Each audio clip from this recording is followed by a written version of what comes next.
هتا رسمك مالي درتي له هو عيد ميلادي والله بيز رسمي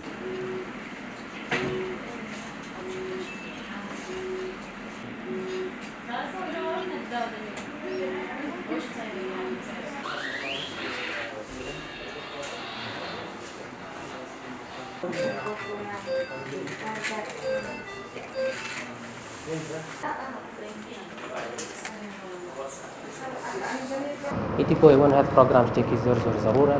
ل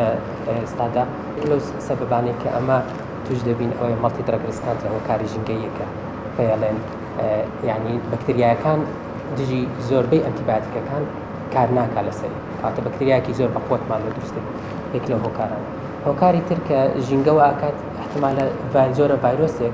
زور شتك بيتكا كبيشتر نبوة هروك خود أنا زان يعني زور زار دبينين كوب لي هيموراجيك فيفر أو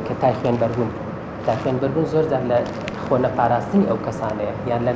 لا جوان تعامل نكرنا لقل جنجكا توشي أو اشتغل يعني زور زارنا جان لبركان توشي أنفراك الزبون أول شهر هو كاري أو هيك لو أنا أو بكتيريا أنا لأن أو جنجا كان بمينين أو لو ما يتسن صالك تونات وأنا بجواني تعامل لقل أو جنجينا كي وأكاد توشي أو نخوشي خوي تن بكرة سوزاي زاد زور ضرورة خاص لسنتر الشاركان يعني يك له كاركاني أو هيك تو جنجي كوب الجنجا كت ناتن دروز دبي أو هيك تو سوزايد كم دبي أتو لمال خود أجر سوزايد كم بو جنجا كت بارز راوي هذا زور ضرورة جنجا بارز له ولا همان كانت أو معامل أو شركاني كإيش دكان بدي أوانش سوزايان لدول بالحبي يعني أوانش حسابي يمكن كباي تن هواي بيز دروز دكان باي أوندش بتوانن هواي باك دروز كان بوي شارك برو وكوب لي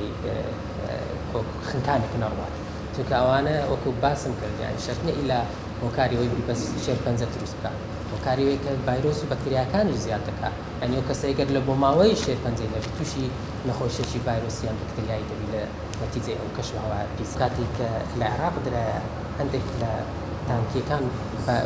براديشن كتير أو تانكي أنا شون تعامل لقل كلا إذا أجر كتبيته نوما بنوعك كرابيته معمل أصل يعني شنو تكبر بدك كمان ضلنا بيته شيش وزارك ترتشته نوع مالا لقاته ب continuous يعني ببردوامي راديشن دل نوع مال خوتي كشيشة كتير